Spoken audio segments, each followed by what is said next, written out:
All right, I think we're going to try to get started here. Hopefully everyone had an enjoyable lunch. We are going to kick things off for the latter half of the day with Engaging Network's own John Semitowski, who is going to be doing a masterclass on cocktails and mocktails. So take it away, John. Thank you, Sam. Is my mic on? Yes, it is. Excellent.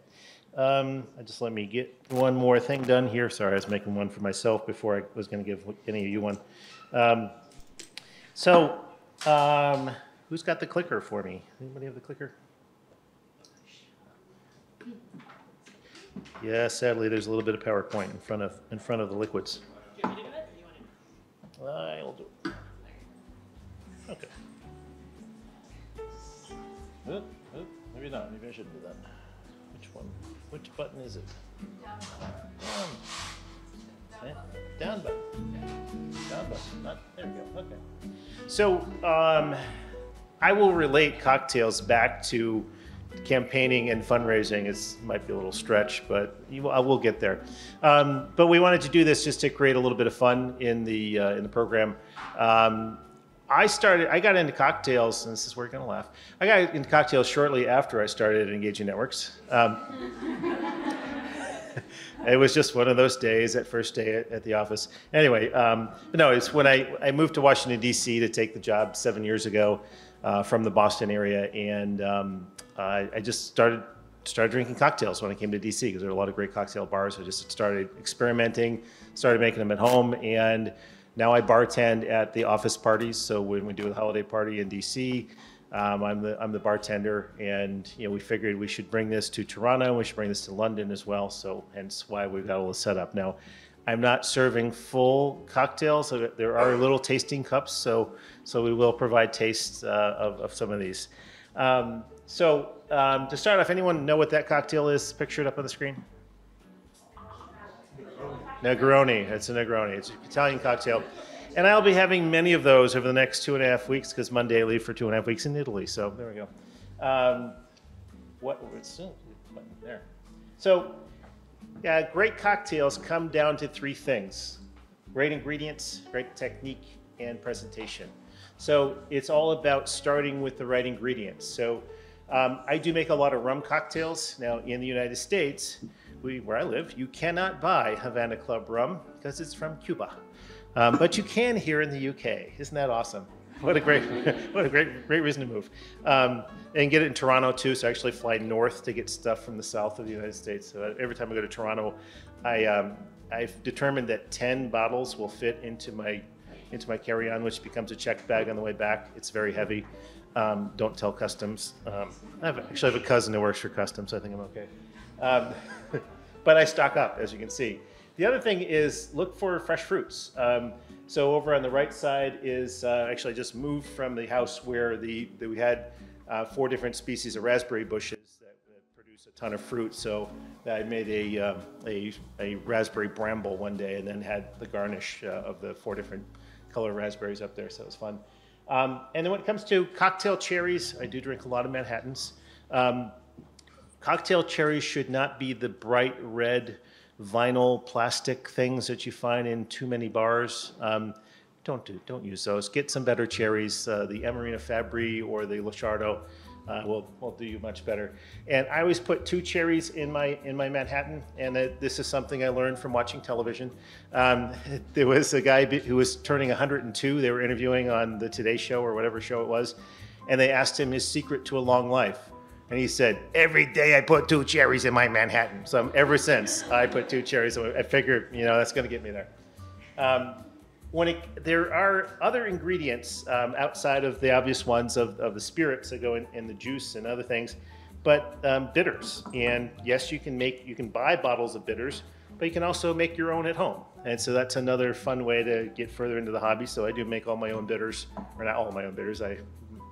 Many of them. The grapefruit one I make myself because it's just better that way. And you can find books on this kind of stuff. It's just a fun hobby to get into. So another way to think about it. Bitters are what salt and pepper are to cooking. So they are that extra flavor layer that gets added to the cocktail to really enhance the other things that are in there. I always make squeeze fresh juice. Grapefruit juice I don't have on hand all the time, and I do make one of my signature cocktails. It does have grapefruit juice. And what I have is some ice cube trays that are ½ ounce measure, and once I squeeze juice, you got to squeeze the whole grapefruit, and so you get a lot of juice out of it, and I freeze it and then just pop out a cube and use that when I make a drink. So you don't necessarily have to have fresh juice on hand immediately. You can always freeze them, and that seems to work pretty well. The canned and jar juices just don't have a good taste profile, so I try to avoid them. When it comes to some of my favorites, that's not the full list of my favorite cocktails, so it would go on for several slides. But of that whole slew of them, I am going to make the Time for Another, which is one of my own creations that I just had different cocktails at bars, and I just went home and started putting flavors together. So we'll make that one today. So if you're going to stock your bar, you might want some ample space to do it, like I do. I just moved from this house, and so there were, I think I had 6 or 7 milk crates full of bottles that they didn't go in the moving truck. They went to my office, and then I brought them back home. I have, you'll notice what spirit do any of you see missing on my list of spirits? A very, very popular spirit. Vodka. I have one bottle of vodka. It's an old bottle of Stoli up on the top shelf. I don't use vodka in any cocktails because to me, vodka has no flavor. So I know somebody's going to take offense to that, but sorry. I work with more flavor because once I discovered gin, oh my God, if the flavor profile of whiskey is this and rum might be this, well, gin is this amazing spectrum of flavors. There are so many different styles of gin out there. So, and you have so many of them here in the UK. So I think it's a great spirit to work with. I was inspired when I was here in London back in May of last year. I stumbled, not literally, I didn't have any drinks yet. I stumbled into the bar and later I did not stumble on the way out of the bar, however. Stumbled into Fogg's Pub anybody know where Fogg's Pub is? It's like over that away somewhere, I think. And they have a secret door at the back, giving away their big secret. It's a secret door. You ask nicely, they let you up into Mr. Fogg's Gin Parlor up on the top floor where they have all these amazing gin cocktails, beautiful Victorian setting room and nice canapes and stuff. It was so many awesome cocktails there.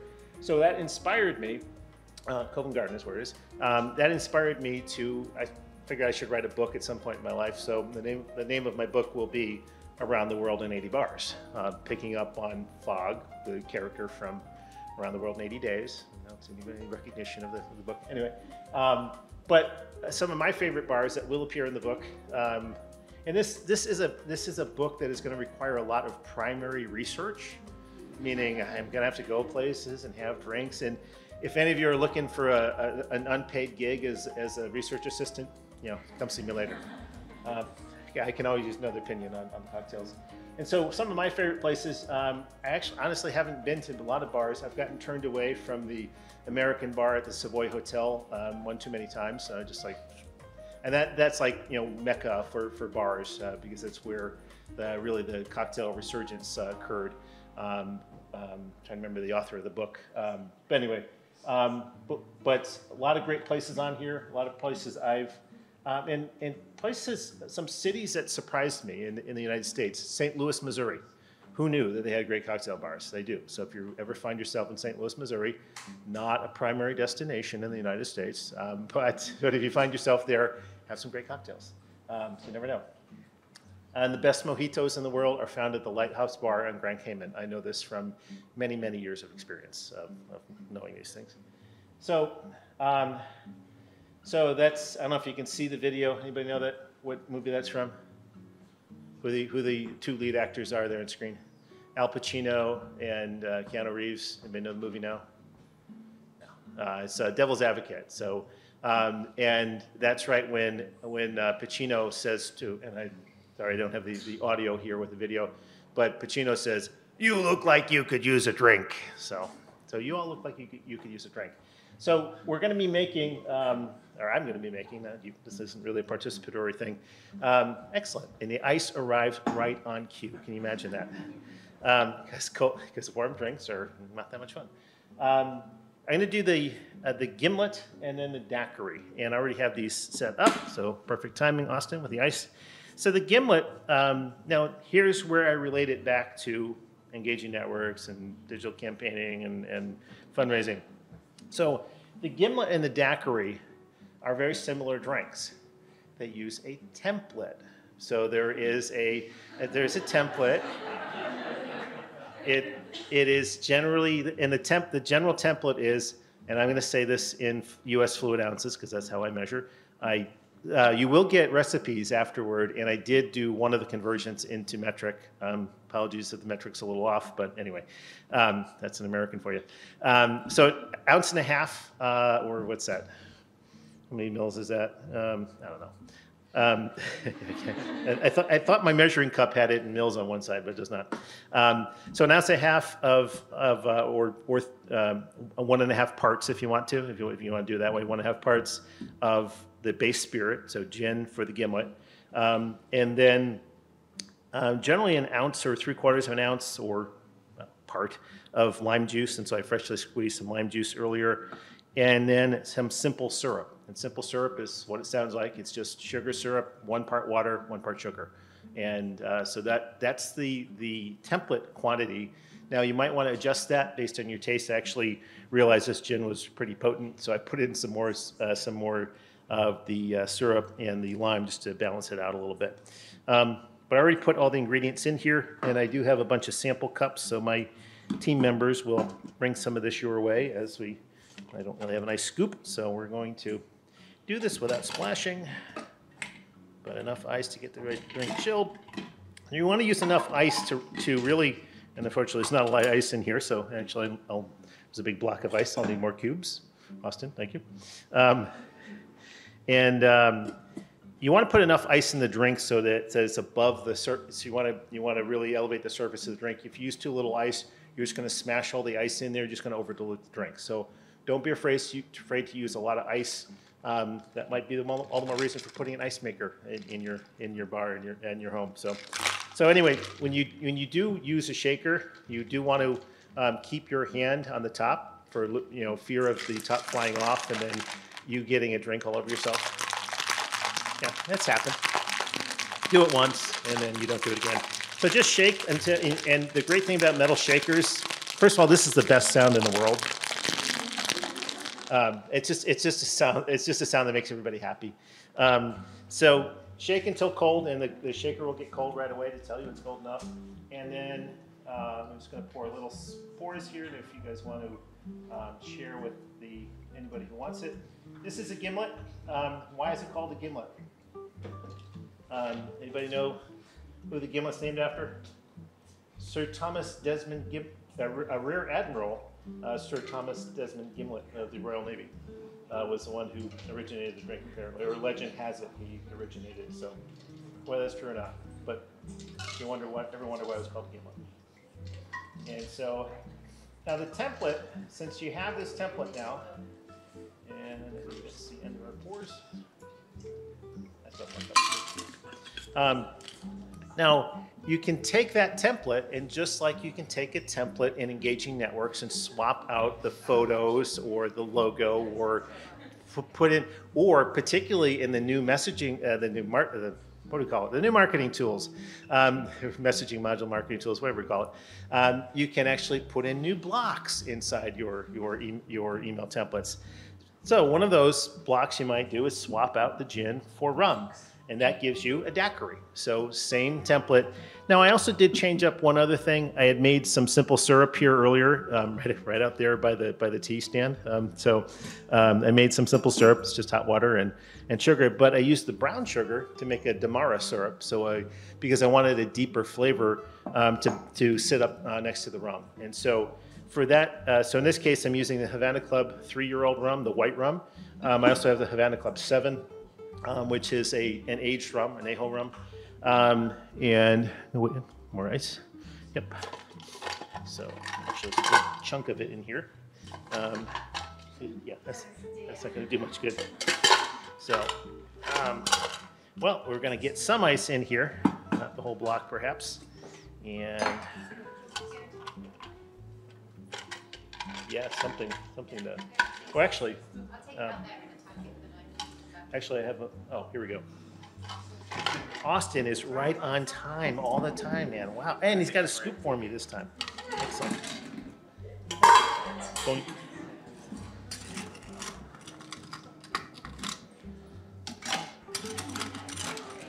And since I have enough ice, I'm going to use plenty of ice this time.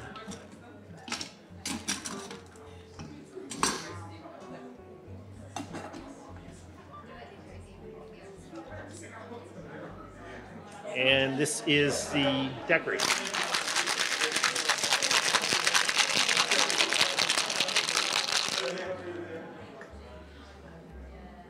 guys want a fork? I'll watch out that squeeze down because I might hit my ear. Cool. So Corin's our assistant bartender. He'll be pouring, and Sam will help him with service. So now you can take that template and do other things with it. Now, there are some things you might find from experiment. Whiskey does not work particularly well with lime, so it's just two weird flavors that just don't. But swap in lemon or orange there, or go some other route with it. But that template of 1.5 ounces of the base spirit, and then the secondary flavorings there too. So we're going to go next is to the dark and stormy. Oh, okay. So we got the template. So we have to relate this back to the product. So the dark and stormy, the way I'm going to relate this back to the product is so many of you care for people in their major time of need. Whenever there's a disaster, maybe there's a natural disaster, or simply somebody is in other needs, other social needs as well.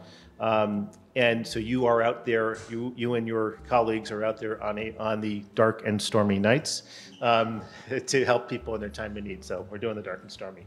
So the dark and stormy starts. The dark and stormy typically uses. Now, that's actually the dark and stormy name has been trademarked by the Gosling's Rum Company, and so they're Gosling's Black Seal rum, which is a very molassesy rum. 5 minutes left. 5 minutes. So the dark and stormy typically uses a very molasses flavored rum. But I like to move it up a notch, and so I use the Havana Club 7, the age rum. So now sometimes I'll add in molasses or treacle, as you might call it here, and so that is an option. If you dump that and rinse it.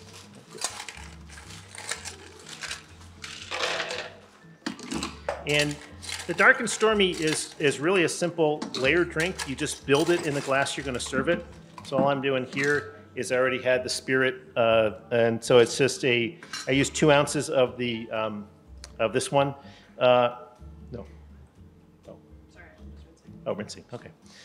Sorry, didn't know what you're doing. So 2 ounces of the rum, 1/2 ounce of lime juice, and then top it up with ginger beer. And depending on the size of the glass, means how much ginger beer you're going to fit.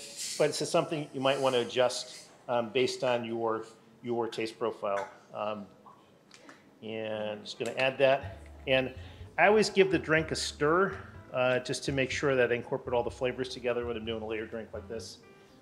Just to make sure that everything, and I got a nice bar spoon here for that purpose, just to make everything is nicely incorporated.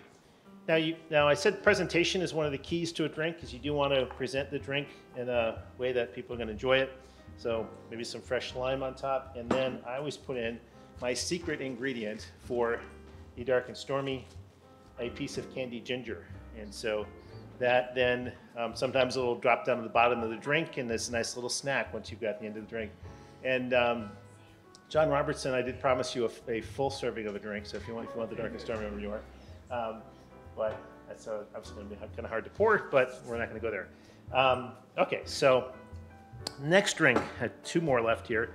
And Sam, if you could miss that one for me too, that'd be great. So the next drink is my own creation. I call it the Time for Another. It starts with 1.5 ounces of gin. I prefer the Hayman's Old Tom gin for this drink. I couldn't find it in the store I went to, so I opted for Warner's gin, because Jo Warner was here. I figured I'd have her gin. So 1.5 ounces of gin. Then it is a 1/2 ounce of freshly squeezed grapefruit juice, 1/4 ounce of freshly squeezed lime juice, and then next in there, and then a thyme simple syrup. So I took some simple syrup and then steeped some thyme into the top of it and let that cool, then pick the thyme out, and then brought a little bottle with me on the plane. And then my very own homemade grapefruit bitters. I don't remember all the ingredients in the grapefruit bitters, but that goes in there as well. And this drink then gets shaken and then served as well. Now, why some drinks are shaken, some are stirred. James Bond was wrong. You do not shake a martini. You should only stir a martini. You'll bruise the gin otherwise. But yeah, when should a drink be shaken? If there is citrus present, you should probably shake the drink. Citrus has a powerful flavor. You want to distribute that flavor throughout the drink, and that's what shaking will do. And that's the time for another. Yep. And our final drink is another creation of mine. This drink is called the Havana Banana. And the way this drink name came about, I was moving some bottles around in the bar, and I noticed I had this bottle in my hand, or one of these bottles in my hand, not this very one, the Havana Club 7. I was then looking at a bottle of creme de banane, and I just kind of put those two words together, Havana Banana, and then said, okay. But then my brother asked me about this stuff I make, allspice dram, so it's allspice, cinnamon, steeped in rum, and then sweetened and thinned out a little bit. Very aromatic and spicy flavor to it. And so I just put those three flavors together in my head. And this is about A/B testing, because as you're experimenting with things, you want to make a few tests, and you want to write down what you did so you remember the good stuff that you made. And so what we realized is that when we started with just those three flavors, it was a little sweet. We thought a little bit of lime juice would go a long way in there. So then we just put in a teaspoon for the experiment. That seemed to be good. And I've got a double serving here, so I'm just going to go a little higher. And this drink also gets a special presentation. You have to garnish the drink as well. So what I decided to do now. What might you think to garnish this drink with? Banana chips like they have out here. These don't work. They float. They just look silly. So what I'm going to do is I've taken some banana slices, and I'm going to throw some sugar on here. And thanks to Camille, who loaned me her culinary torch. A little bananas Foster action going on here.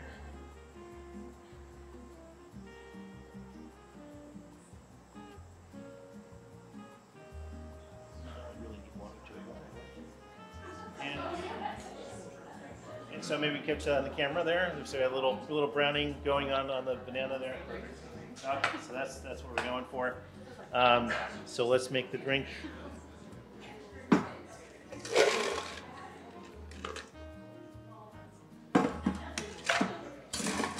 Oh, the time for another. I need to relate that one back to the product and what we do for you.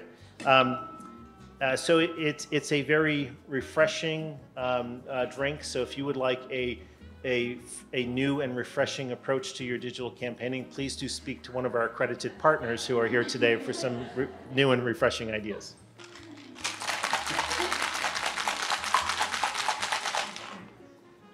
And if I had a coupe glass, I would pour this in. But the idea is that pour from there. But what the garnish then just gets dropped right in there, and it tastes exactly like bananas Foster, except it's a little boozy. But anyway, so yeah. Well, you brought the. Camille loaned me her torch, so she gets first sip there. So you will get the recipes for all these drinks provided afterward, and there's also some bonus ones on there as well.